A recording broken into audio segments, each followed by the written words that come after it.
My name is Robert Egger, and I'm the founder of the DC Central Kitchen. It was founded about, I think, almost 22 years ago. And it was born, as a church group. I belonged to a church, and we went out with different churches every night, taking turns going out and serving people who slept outside on the streets of Washington. Now, it was kind of a new phenomenon. There had all been people out on the fringe, but this was the first time you began to see people sleeping, behind the White House. And not just men, but women, and sometimes families. So like many people, I almost wish somebody else would do something about it. I kept waiting. It's like, shouldn't somebody do something? And like everybody in America, I would, kind of wring my hands and think it was somebody else's job. I ran nightclubs. That's what I did. And so I ended up going out one night to serve the poor. And it was interesting because I went out there scared, thinking about the stereotype. Who's homeless? Who's hungry in America? And it was interesting because to make conversation, I asked where the food came from and found that it was purchased at some of the most expensive stores in the city. And I thought, hey, I work in restaurants. They throw away mountains of amazing food every night. They could probably feed a lot more people better food if they could figure out how to get it. But then when we showed up, it was a rainy night, and there were people waiting outside for this truck to pull up. And as we began to serve, my fears began to melt away, but I became really concerned because here I was in the warm truck doing the good deed, yet people were outside in the cold, in the rain, kind of wandering off, looking for where's the next meal going to come from. So I came back a couple of weeks later with a business plan saying, look, restaurants have food, but they also have jobs. If we could set up a system in which men and women could learn skills while we prepare meals for the poor, you could feed the line and you could actually shorten it by the way you feed it. So the reality is, though, no one wanted to do it. People were kind of stuck in their ways, and there was a sense of it won't work, it can't work, it's impossible to work. It would take a miracle to make this thing work. So it's like, it's not that hard. I figured I'd get it started and then go back to kind of my chosen path. But it turns out this is my chosen path, and I've been here for 22 years, and we just graduated our 81st class of men and women. We produce 5,000 meals every day. 14,000 volunteers come through every year. And I'd like to think we drop a pretty good love bomb on the city every day. Well, when I first started, I didn't really know who was, homeless.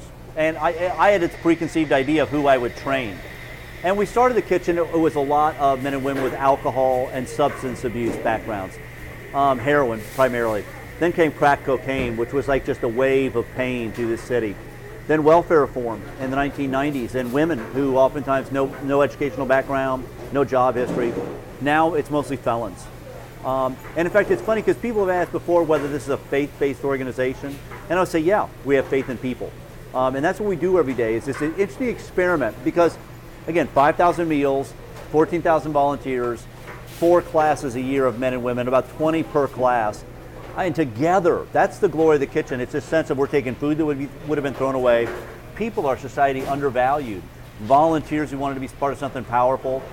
Agencies that wanted to liberate people, not spend money on food. All that stuff was here. But with the men and women in the class come through, and it's a 16-week-long class, and men and women learn basic cooking skills, food sanitation, but more importantly, that sense of teamwork. And I think down at its core, I have a role, I have value, I belong. I think many people come here thinking it's going to be a school, and I think on the very first day when we say, because of you, there's a senior who isn't going to have to choose between medicine and food. There's a mom who can go to work and get, focus on her job and get the skills she needs to get a raise because her kids are an after-school program with a great snack because of you.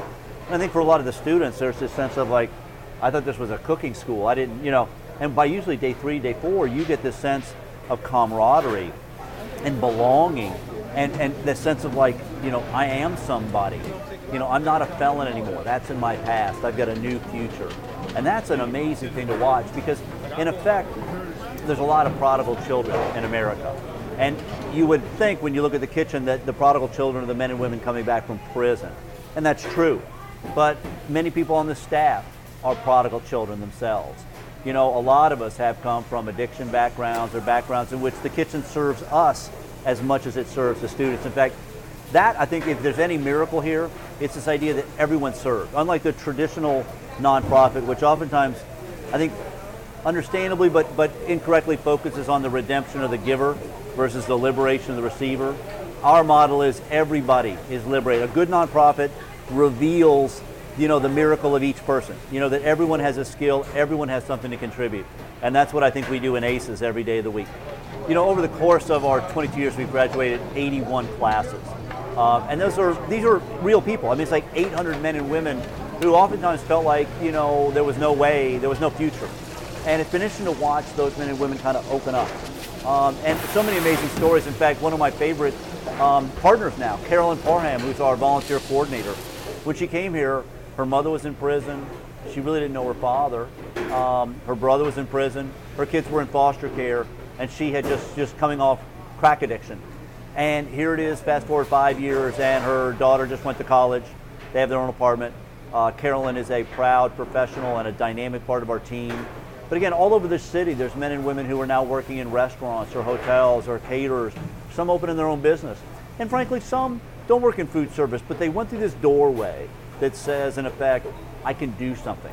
You know, what we hear constantly at the kitchen is, this is the only thing I've ever finished but my prison sentence. You know, this is the first time I graduated for something. And normally that miracle is enough to get people on a very different road that might not lead necessarily to a lifetime career in a kitchen, but just a lifetime career of being a responsible, productive, happy adult. And, you know, hallelujah, man, that's all we're interested in. So I always talk about the baby boomers, my generation, who since the 1970s, and I'm a big believer that it really had a lot to do with the assassinations of Dr. King and Robert Kennedy 2 months apart, really was a visceral wound for this generation. And I think oftentimes, like addicts, they spent years self-medicating with you know, sex and drugs and rock and roll and then possessions. And many of them are having that moment of clarity where they're looking in the mirror and they're seeing, you know, by outward appearances, a successful person, yet there's something missing. There's something inside that's like, I could have done more. I had more education, more freedom, more money than almost any generation forever. You know, shouldn't I have done more? And you're seeing them coming back. They don't want to go back to the 60s, but they want to re-explore that sense of connectivity, that sense of I belong to something. I believe in something bigger than just me. And that's a powerful thing. I think there's a crossroads ahead for this country and this world where you have these two generations, clumsily at times, but finding cross purposes. You know, this sense of we're on this journey together. And success isn't just money. You know, and power isn't, you know, the ability to make somebody do what you want them to do. That there's a different kind of sense of, there's a different form of wealth that we're experimenting with here at the kitchen. You know, most of us here, and many people in the nonprofit world, we're underpaid, overworked, and undervalued. Would I trade this job? Not in a million years. Because I take a different kind of paycheck home. You know, I go home knowing I made a difference in my community. I go home knowing that people are taking care of their own families now versus waiting on a welfare check. You know, I know that people believe in themselves and they'll set that ripple, you know, going out, man, it reverberates around the world. So, you know, sometimes you might say 800 graduates, you know, that's a lot of people, man, we're proud of that. But at the same time, the number of people they impacted, whether it's their own family, whether it's the young men and women who come through here to volunteer. I mean, God knows how far this ripple will extend by the time my time on this earthly coil is done. But I work hard every day to make sure there's a serious impact. You know, the Central Kitchen is really easy to find, man. We're here right below the Capitol of the United States. We're about a stone's throw away. And we're, you know, great website, dccentralkitchen.org. But I'll tell you, you know, there's thousands of nonprofits in America that are just as good as we are. You know, I just urge you to not wait till tomorrow to get involved and take some chances, try things. You know, again, I thought I was going to run a nightclub. I thought that was my, you know, God chose me to run a great nightclub. That's what I felt. But this is, in effect, my nightclub. You'd be surprised how oftentimes what you think your career can ultimately be your philanthropy. But at the same time, don't think that the only thing you can do is write a check at the end of the year. Think about how the purchase you do make every day. You know, are you supporting a business that employs graduates of the kitchen? You know, are you making sure that every way you spend your money, you know, it can either like kind of enslave somebody or liberate them. So many different ways to interpret the way you can make impact. You know, do you go to restaurants that throw away food? There's so many different ways, but really it boils down to your life and that commitment, I think, to saying, in effect, every day I wake up, man, it's a miracle. I'm going to make the most of that miracle until tomorrow. Yeah, I'm Ed Johnson, and I'm a member of Class 82 here at DC Central Kitchen. One of our main things is showing passion and compassion, having passion for preparing the meals, and having compassion for people that's out there in society that needs help from individuals such as ourselves who love to give out helping hands to those who, Ernesto, to those who are truly willing to receive the help that we will apply to them. And we are a great team of individuals, and we come together with unity and with love. And I just want to thank everybody for allowing us to be a part of their lives. Thank you.